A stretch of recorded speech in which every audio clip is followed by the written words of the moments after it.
Well, thank you very much, Sasha, for that introduction. Good morning, FinTechers, and welcome to the Guildhall. Now, before I begin, I've been a politician and the leader of the corporation here for the past 4 years, but I've been actually a politician for some 44 years. And I've always wanted to do what I am now about to do immediately before a big speech, which, ladies and gentlemen, is to strip off.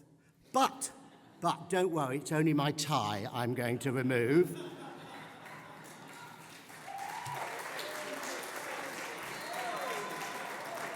Now, I look and feel like a real tech bro. I was told I needed sneakers as well, but in my advancing years, all I could offer were a pair of Skechers slip-ons, which I'm told is not authentic. Now, guys, we've hosted the Innovate Finance Global Summit every year since its inception, and I'm proud to do so again now in 2026. Indeed, for more than a millennium, this square mile has proved a crucible of financial and technological innovation. The very word Guildhall derives from the Anglo-Saxon guild, which is a word meaning payment. And with its origins in this history, London's contemporary leadership in FPS technology is clear. We rank as the world's biggest fintech hub, bigger even than US centers like New York and San Francisco. And in terms of fintech investment, the UK ranks second globally, a position we also hold for a number of quantum computing startups we have produced. This is, above all, a leadership grounded in pragmatism and a posture of international collaboration. Now, addressing last year's summit, the Chancellor reflected on her conversations with US Treasury Secretary Scott Bessent and their mutual focus on opportunities for UK-US cross-border innovation.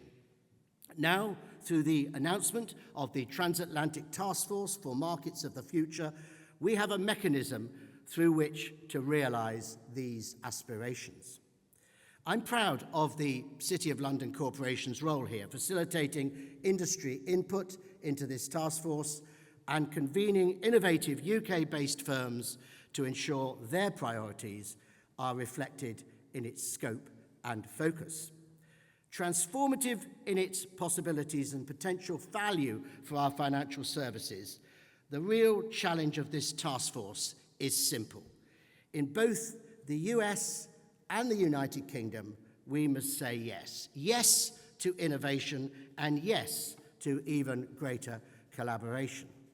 Fundamentally, however, our national aspirations to become a world-leading digital-first economy depend on our ability to instill trust in the system.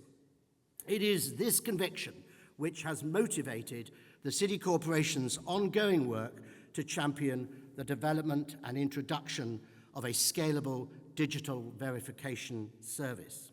The economic dividends of such an initiative are hard to overstate.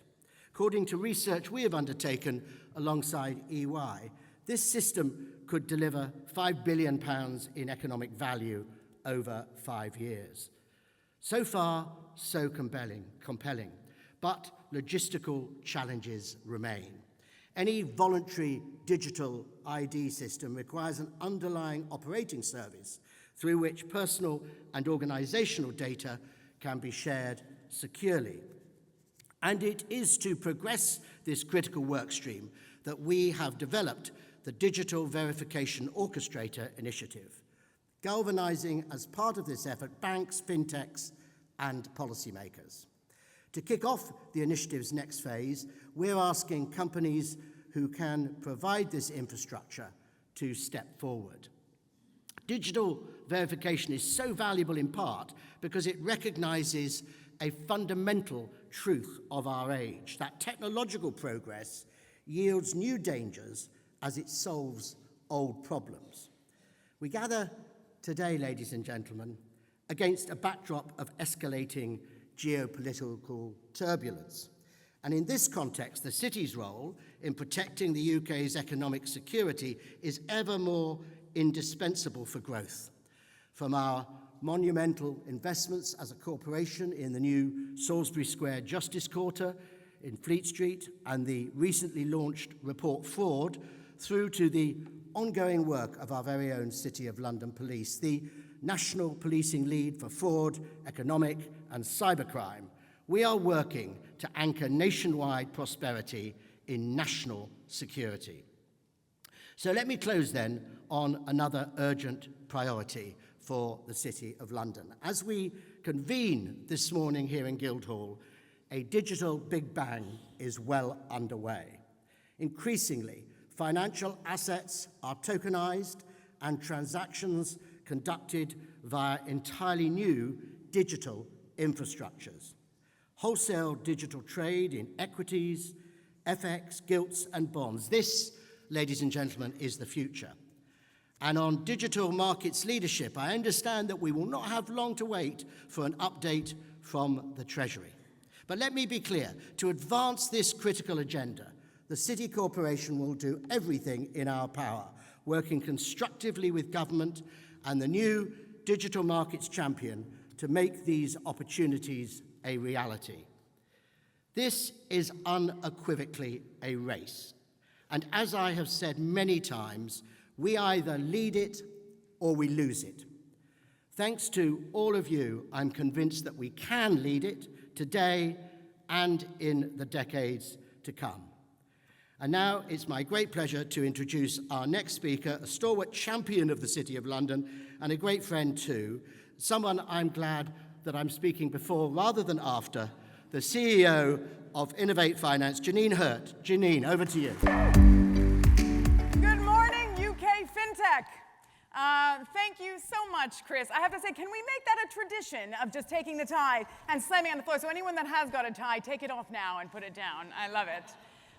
Welcome to IFGS 2026, the 12th annual edition of the Innovate Finance Global Summit and UK FinTech Week. It is awesome to be here with all of you once again. A few thank yous. Thank you so much, Chris, for your personal commitment and for the entire City of London's support of Innovate Finance, of FinTech, and of all of financial services here in the UK. It is fantastic to be back at the Guildhall once again. Thank you so much to our sponsors of IFGS 26, particularly our gold sponsors, the Department of Business and Trade, Starling, and Tide. Thank you to our amazing Innovate Finance team, who worked so hard to bring you UK FinTech Week and IFGS, especially today, our COO, Haley Bromelo, our Ecosystem Director, Amelia Martinez, our events managers, Sam Green and Olga Savic, and our sponsorship associate director, Neil Malcolm, who've worked very, very hard on IFGS. Thank you, as always, to our brilliant Innovate Finance board, including particularly our amazing chair, Lou Smith, who I'd like to give a round for all the support. Okay. And always, thank you to all of our members. You inspire us every day. And thank you very much. We are completely honored, myself and the whole Innovate Finance team, that you trust us enough to serve as your voice. So thank you very much for that. Listen, since we last convened here together 12 months ago, it is obvious that UK FinTech has moved from strength to strength to strength, accelerating forward at an absolutely phenomenal pace. But what is also obvious is that we are at an inflection point right now. It would be impossible to ignore the huge opportunity that lies in front of the UK in the midst of huge geopolitical shifts. And moreover, we know new technologies like AI, stablecoin, they are going to absolutely transform not just financial services, but the global economy. We have a chance here in the UK to become the lasting world leader in FinTech, the absolute, undisputed global center for innovative startups, scale-ups, high-growth, unicorns, and global champions. But we have to move faster. We have to incentivize entrepreneurs to choose the UK to stay and build their businesses here.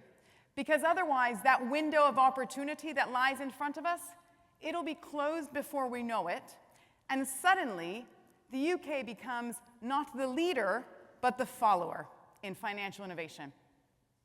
You know, I love this week. It's the best week of the year because it's a reminder that when it comes to fintech and financial innovation, the UK has it all.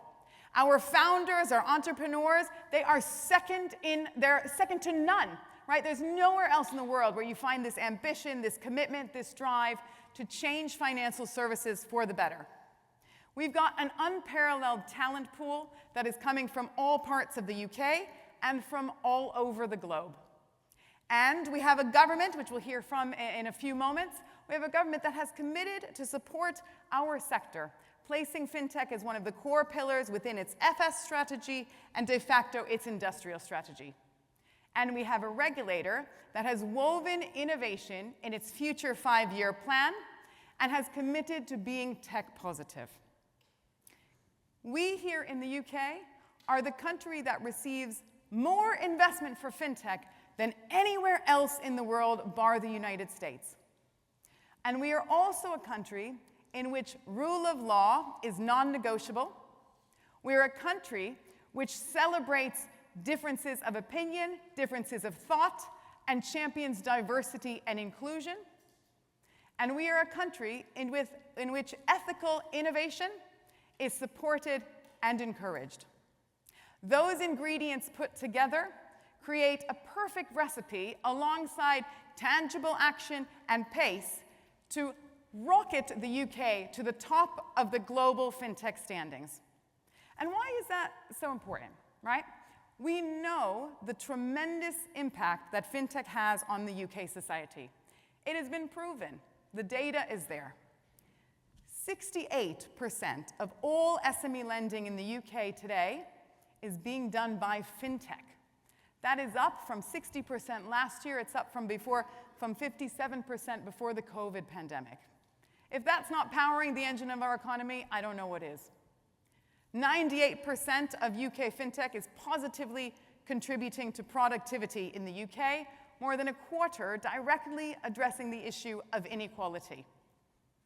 And in terms of job creation, fintech was the subsector under financial services that saw the highest job growth in 2024 and beyond. Right? The UK has more unicorns than anywhere else in Europe, and earlier this year, London overtook New York and San Francisco as the global fintech hub. There's so much for our industry to be proud of in terms of the impact that we've had. But, and this is really important, entrepreneurs and innovators are mobile, right? Those founders, those CEOs that are driving financial services forward, that are putting the customer back at the heart of the proposition, they don't have to be here in the UK. They choose to be here in the UK. And they choose to be here because they love the UK and because it's a great place to build a business. But if we don't move further, faster, we risk losing those founders that are driving this growth. We risk losing those businesses, and we risk losing that investment. And suddenly, our global leadership in fintech here in the UK can slip away like that. And make no mistake, the eyes of the world are on us right now. We have seen huge positive progress over the last year, right? Great support from government, great momentum coming from the regulator, and there's a lot for us to champion and to celebrate. And we'll focus quite a bit on that today and throughout the week. Going forward, we need to ensure that we're not just talking the talk, but we are walking the walk. We need bold policy action right now to mirror the outstanding ambition that our innovators have. And we all know, actually, what has to happen, right? We know what the pathway forward looks like. We need that financial services bill in the King's speech to pave the way for more streamlined regulation. We need more pace, more ambition around stablecoin tokenization, digitalization. We have to level the playing field for our challenger banks. We need to be tougher in the fight against fraud, and we need to progress open banking. If you think about competitive capital markets, new products growth, that's all going to come from a combination of AI, of tokenization, smart data, digital verification. So the UK has to lead across all of these areas. We also have to incentivize entrepreneurs and highly skilled talent to build their businesses here and keep them here. And we need more institutional investment going in, domestic institutional investment, funneling into our high growth companies. We have to shift our national risk mindset, and we need to start championing and celebrating success. Now, one of the great things about the UK is the fact that we have an open and constructive dialogue between industry, regulators, and government. And you'll see that today and across the week. But now it's time that we translate that dialogue into tangible action, okay? So that's what the focus of IFGS today is. It's twofold. Firstly, we are going to continue to champion the incredible ecosystem that is UK FinTech and the founders and the entrepreneurs and all the innovators that make it up. And secondly, we are going to look at how we can move forward on delivery and action at pace so that we maintain our leadership, but also so that every corner of the UK feels the great impact that FinTech can offer. So we've got some phenomenal panels for you across the day, across 3 stages today. We'll hear from government, we'll hear from regulators, industry leaders as well, and we have some key announcements. So today, in honor of the 2nd anniversary of the launch of our Unicorn Council for UK FinTech, we are delighted to be releasing a report in collaboration with our partners BCG, Boston Consulting Group, on accelerating the unicorn landscape in UK FinTech. It tells the stories of some of our phenomenal founders and CEOs, and critically, it also offers a roadmap for what the UK needs to continue to do to create these unicorns of the future and grow them into global champions. You can find the report on our website. Today, we're also launching a new campaign, Let's Go for British Stablecoin Leadership, an economy-wide coalition to highlight how a strong sterling stablecoin ecosystem has enormous benefits for SMEs and families across the country. And we're also very pleased to announce the first in Innovate Finance's series, our 3rd in collaboration with BBC Storyworks, showcasing the real-world impact of FinTech. And finally, we're delighted to be relaunching our Innovate Finance FinTech Academy, which is catered at providing tailored support for early-stage FinTechs, those unicorns of the future. So for those of you in the room here today that have come from around the world, we hope today, this week's, serves as a real reminder that when it comes to FinTech and financial innovation, the UK is the absolute place to be. And also, we hope you leave with a sense that you are very, very welcome here in the UK. Actually, you're so welcome here that London won't let you leave because we have a tube strike. So you're that welcome here. We don't want you to go. And for the founders, the entrepreneurs, the innovators that make up our phenomenal UK FinTech community, thank you. Thank you for your years of tremendous, painstaking, tireless hard work, and for really pouring all of your heart and all of your ambition and all of your passion into creating a better financial services sector and to driving growth across this country. I hope you take a minute to really pause this week and reflect and feel pride in everything that you have created. So as all of you leave at the end of the day, do think about whether what you've heard here today is enough to drive the UK to the forefront of global leadership in FinTech, right? As we navigate this probably once-in-a-generation technological and geopolitical inflection point. Now, our founders, our innovators, they have the mindset that anything is possible. They can achieve anything, no matter what obstacles stand in front of their way. They are going to see progress and change and deliver that at pace. If we compare that industry ambition with government ambition and with regulatory ambition and translate that into tangible and concrete action, UK is unbeatable. Thank you so much, and I hope you enjoy a wonderful IFGS and the UK FinTech Week. I am now really delighted to share a video for all of you